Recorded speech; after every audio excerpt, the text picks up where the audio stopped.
There's somebody so special that's going to be on with us. I told you before, Muhammad Ali told me, man, when you got something going that's special, if you don't have butterflies, then get out of there. Get out of the business, Henry T. But if you have those butterflies, it must be a special day. Well, I tell you what, I'm shaking like a leaf. I got butterflies galore. And a famous coach, Jim Ottman, told me butterflies before the game are good. And I tell you, they all fly away when you make contact with what's going on. And 3, 2, 1, I've got Richard Tripp with us today. Butterflies just left. I feel confident, and I can hardly wait to talk to coach and friend, administrator, athletic director, former great athlete, and right now the athletic director at West Las Vegas High School. And here he is with you and me right now. Good morning, Coach Tripp. How are you, buddy? Well, I'm going to tell you, Henry, after that introduction, I have butterflies. and I can't get rid of them because I'm in the presence of greatness, my friend. I mean, when Henry T asks you to do something, you don't say no. I'll put it that way. So, Henry, I'm beyond honored, man. I mean, I can't. You and I have talked many times. I'll leave it at that. I'm just beyond honored to be with you today, brother. And referee and great dad. Oh man, I could go on. But Rich, really, there's a royalty in New Mexico. You and your brother are royalty. Congratulations on all your accomplishments. And I mean it. I could do your resume for you because we've been friends for such a long time. But you love what you do. The personality is on your face right now. The love of just your friends, your family, the work you do. You're with kids every day. What does it feel like to be in your position of accomplishment? We could praise each other all day, but it's a good feeling in you right now, the life that you lead. What's that like? Well, I'll be honest with you, Henry. Anytime I get the opportunity to speak or speak on behalf of our number one student athletes in New Mexico at West Las Vegas, that brings butterflies to me. But, as an athletic director, win or lose, you're always proud of your athletes. And anytime I get the chance to just say the name West Las Vegas, anytime I get the chance to use the word Dons or Lady Dons, that it's I went to school there. My brothers went to school there. My sisters, unfortunately, didn't get it right. They went to the other side of the river. But anytime you get that opportunity to say West Las Vegas, Dons or Lady Dons, it means a lot. It means so much to me. Well, you look back on your past in that great city in northern New Mexico. I love going to that town. You were there a long time, born and raised, went to the schools there, went to Highlands. Wow. When I go into that town, it's refreshing to me. It's so pretty, clean air, cold weather, warm weather, whatever. It's West Las Vegas. It's Las Vegas, New Mexico. Right. The town you grew up in from birth to the present. What's it been like? I envy you. Well, it is something special up here. And people, I'll say this, I think we get a bum rap sometimes for whatever people want to refer to us as, going back to the days of the 60s and the 70s. But it is a unique town. It's very old. It has a lot of tradition. Growing up here was like, heaven on earth. My brothers and I, we grew up, as we say in the projects. We're not ashamed to say it because we learned so much. We had great friends, learned sports. It's a very special place. I mean, where else in the state of New Mexico or the United States can you say that you actually have a college called the Arm & Hammer United World College, for example? We have two great high schools, a great university, and a great junior college. And the people, I love my people of Las Vegas, man, whether they go to Robertson or West Las Vegas. For me, I want, and I've already said this a million times, this is the place I'm going to die. I am going to die in Las Vegas because this is where I want to go. This is where I want to be. So you're right, Henry. It's pretty special, man. It's pretty unique. You know, we get somewhere because somebody wanted us to be there. They motivated, they inspired us. Who was the biggest inspiration in your life? Well, that's easy. That's our mother, and you'll hear it myself or my brother Gary or my brother Billy. We talk about it all the time. It's because of her, because of what she, my mom taught by example. She didn't teach with words. She taught by example. She raised 7 kids on her own. Our father left us at a very young age, so she had to tend for seven kids. And so everything we learned, I think we all came out pretty good. Of course, Gary doing what everybody knows him. Everyone forgets the forgotten brother, Billy. We have another brother, but it's her. And we credit her with the people we are today. We credit her with what we know today. Because they always say one thing in education, Henry, and you know this, education starts at home. It doesn't start in the schools, it starts at home. And our mother was the best teacher we ever had. And Gary, I think, one time referred to our mother as his hero. And I think that's pretty simple to say that. And I'm sure, in some ways you can relate. It's our mom, man. It's second to none. Everybody else is a distant second. We have a similar growing up, and that is, I didn't really know my father. And mom was everything. She was the first coach I had too, because she was athletic. And man, what a dancer and singer. That was her love.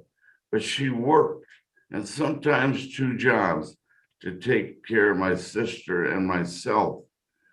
But she had this drive of making sure we got our homework done, that we had great food on the table. She would take the bus from the Northeast Heights of Albuquerque, wake up in the darkness, go in the dark, do her work, come home in the dark, and then make sure that she made dinner for us and made sure that Henry T. was reading his books and getting that homework done. They're amazing.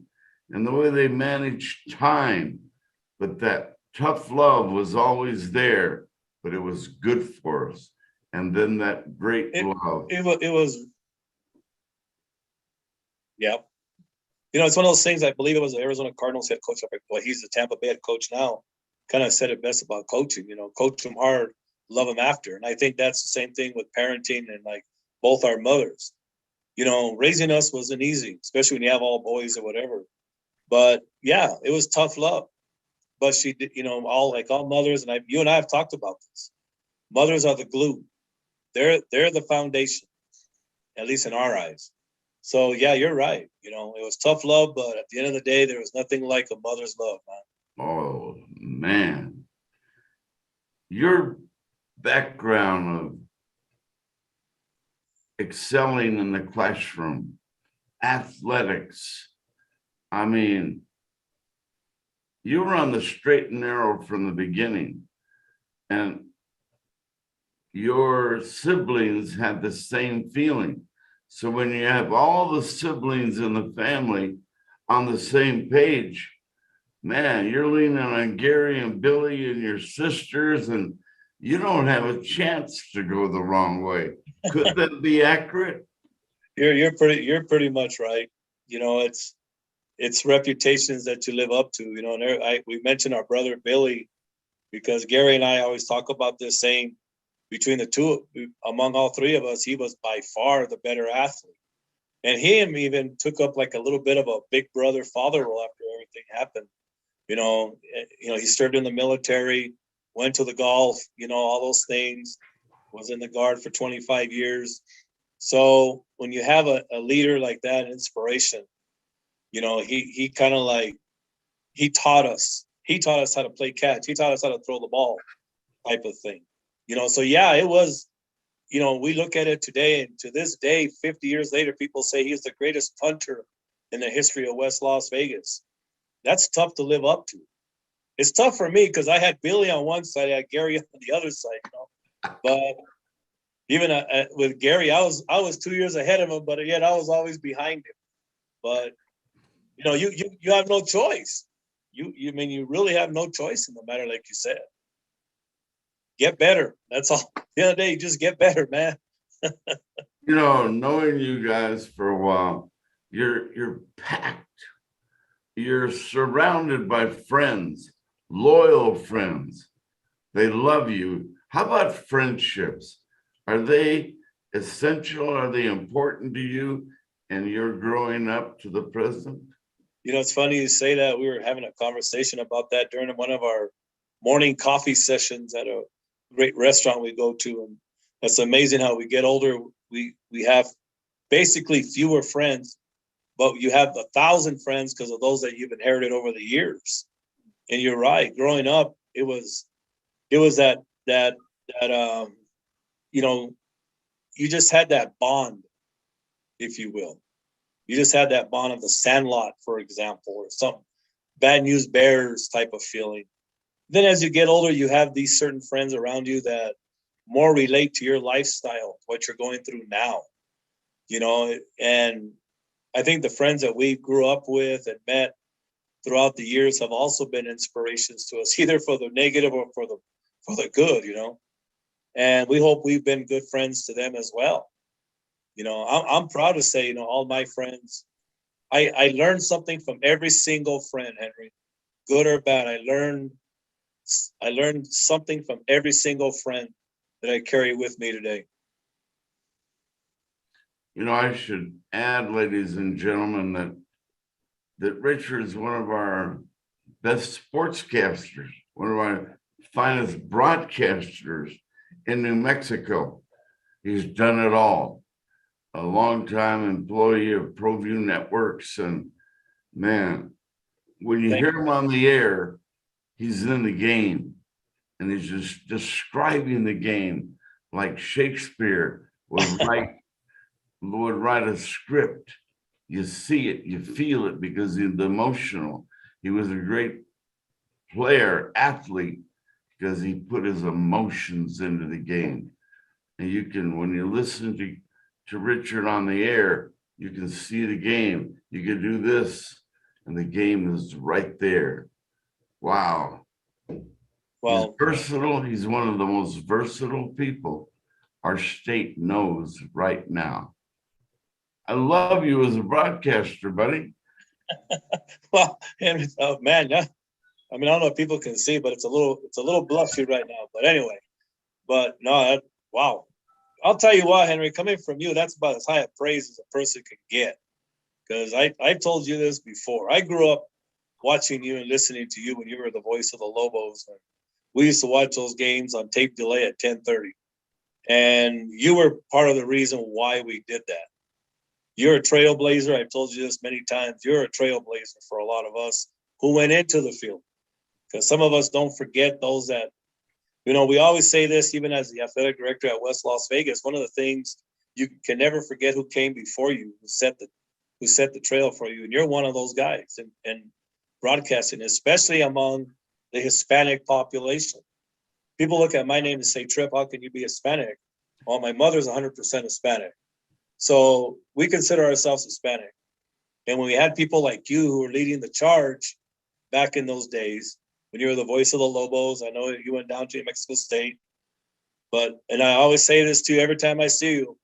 Nobody said Del Norte, Colorado better than Henry T, man.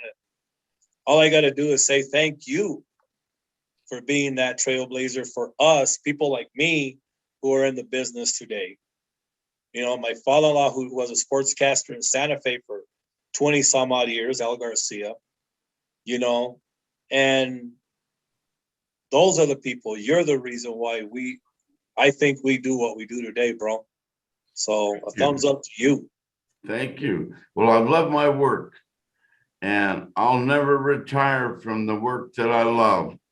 And fact, I shared with you a moment ago, and I'll share it with you, ladies and gentlemen. Henry T is making a comeback, and I need your support. I took care of mom for several years here recently, put my career on the shelf. But deep down inside, I talk to a guy like you, I get re-inspired, Rich. I want to do it again because this interview, man, it's sacred. It's an honor to be on the air with an accomplished New Mexico leader like Coach Tripp, Richard Tripp, all those things. And now I start getting that feeling. Look out. I'm not making my first interview today. And Well, I hope I'm you on do. my way back. Oh, I hope you do, Henry T. I've told you this before. New Mexico kids, you were always kids first. That's one thing about Henry T. It's always been kids first. The people you've met over the years, I've seen your show. I've seen the dudes you have on. You know, the former Lobo greats, the former guys from Albuquerque High, from the Valley. You know, the thing about you, Henry, that I think people need to know, and this is just me talking. You have never forgotten where you came from. You have never forgotten your roots. You've never forgotten the hard work it took to get to where you are or were. And so for you to make a comeback, bro, I wish you all the best, my friend. I do. Well, I still have the energy, and I need God's help every day. But this time, I'm going to really lean on him. But I love what I do. Kids, thank you. I love watching the young people of New Mexico play ball. We have many great athletes in our state. I love the teams that we have. We're getting better facilities. And boy, the electronics of this business, of this industry, man, I feel like I'm in Star Wars today, Rich. Man. And you know, I used to carry 2 bags of radio equipment and TV equipment, whatever I was doing. Today, we do it with this. Yeah, exactly. A cell phone. Yeah. Man, I would have saved the pain in my back if this is all I had to carry to a game, right? And a tablet or something, the rosters. Right. You and I have done games with no rosters. Right. You get to a field and you say, is the AD here? Can I have a roster? A roster?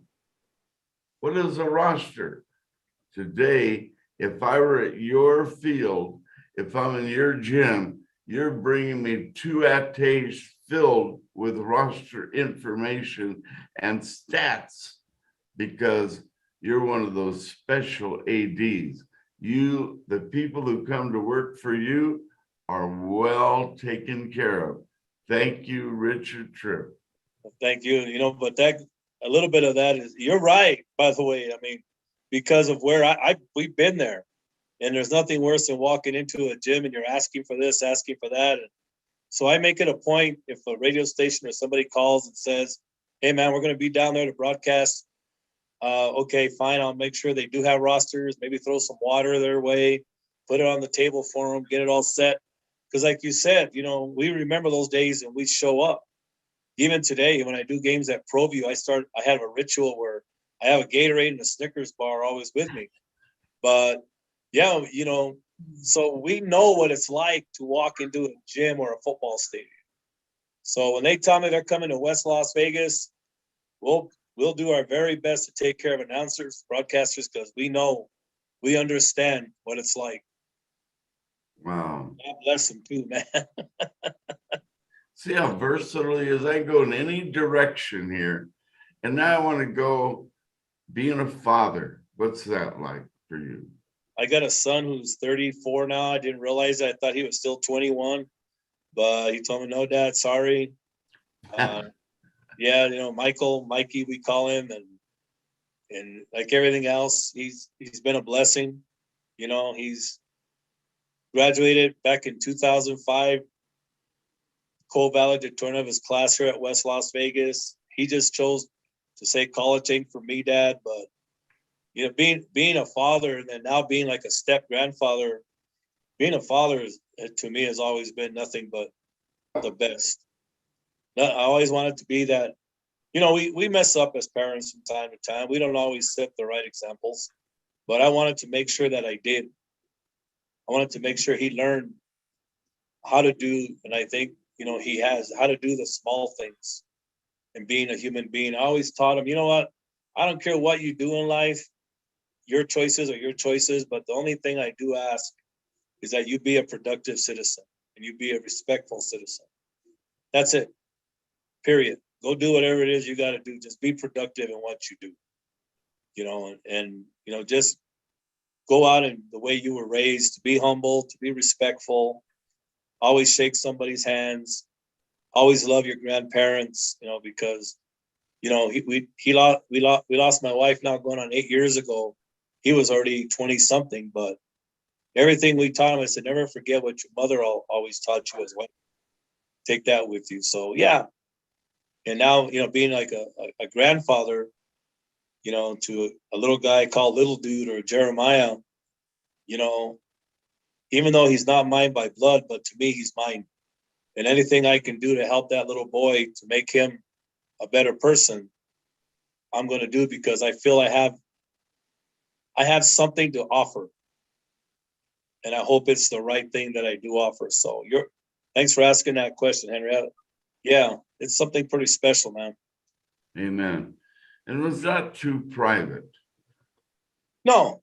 Let me ask you about, because you talked so highly about your late wife. And if it's not too private, can you share with us that part of your life? Well, I was married for 34 years. She's originally from Santa Fe.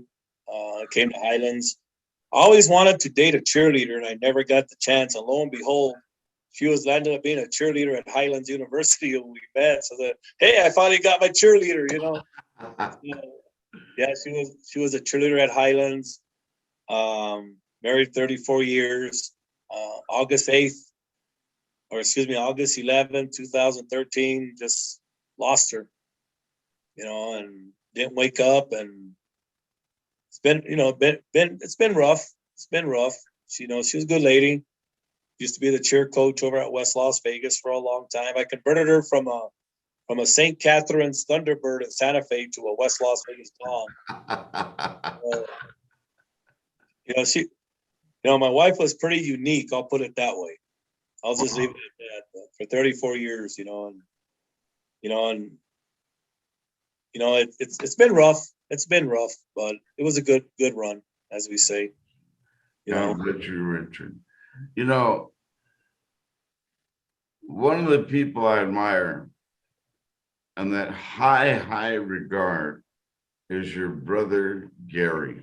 Mm-hmm. My goodness. Everything he literally touches turns to gold, or golden green, if you will, if you go back. But what is it about Gary and you that's just performance at the highest level? And if somebody critiques you, they can't find many flaws. You say nobody's perfect, man, but you guys lead the league in performance at its highest level. I love Gary, your brother. Gary is, I always tell people, he's my little big brother. He's always been more of a go-getter than I have. He, of course, was everything at West Las Vegas, went on to be an All-American at Highlands. And of course, from there, from AD to Moriarty, Rio Rancho to the NMAA. Now he's running for school board in Rio Rancho. I mean, the guy just doesn't know how to stop. I'll tell you what, there's been times it's tough living in his shadow, but it's okay. If that's the kind of shadow I have to live in, man, that's a pretty good shadow. And I think the thing with Gary is I think he's, like everything else, when he was even the director of the NMAA, I'm sure there were some ADs and superintendents that didn't agree with what he did. But at the end of the day, Gary's concept was always kids. It never changed. Gary always took, again, his upbringing, when we were growing up, from my mom, even himself, his own lessons, and just transitioned him into his career. And I think even when he was the executive director, is that, we have a million rules, as we know, and rules must be followed. But Gary never forgot the human side of it. He never forgot, what can we do to help a kid? What can we do to save a kid? What can we do? And I still think he follows that same philosophy now. His two daughters, his grandkids now. And I think that's the thing that makes Gary, to me, pretty special is, it's always been kids. What can I do to help kids? No matter if it was an assistant coach to being the director of the NMAA, that's always been his thing. So that'd be to me, that's, now a lot of people didn't know this about Gary, so I'm not going to say too much, but he was a feisty guy in high school. And you ask anybody that played with him or against him, and they'll probably tell you he's one of the toughest guys I ever played against or played with. Nobody was tougher than Gary. But you get him off the court, and it's just plain Gary, man. It's set. What you see off the court, that's totally opposite of what you saw on the court. But yeah, that's always been a thing about him, Henry. Well, I just got a note on my computer here that it's low on battery. Oh my gosh. What happened to you? Wore my battery out, Rich. So if it goes away, we'll find a way to resume this and patch them together. Yeah. Because I'm trying to be as versatile as you. I'm relentless. I won't quit the game, but my computer may quit the game before us. So it's just real TV, Richard. So yeah, we'll hang in there as long as we can. But right at this present time in your life, being the AD I love your school. There's so much affirmative action, if you will, in another way. People are pumped up at West Las Vegas High School. I will love walking on your campus. What's it like being the AD today at West Las Vegas? It's about the kids, baby. It's about the kids, and I let that be known. Kids come first. It's an awesome feeling because every time I walk on that campus or in the gym or on I remember those that came before us. It's just a feeling of watching kids roam the campus. It's a feel of just looking at them, looking at their faces, and just saying, every kid has a story, and every kid has a story to tell. And just seeing the kids, man,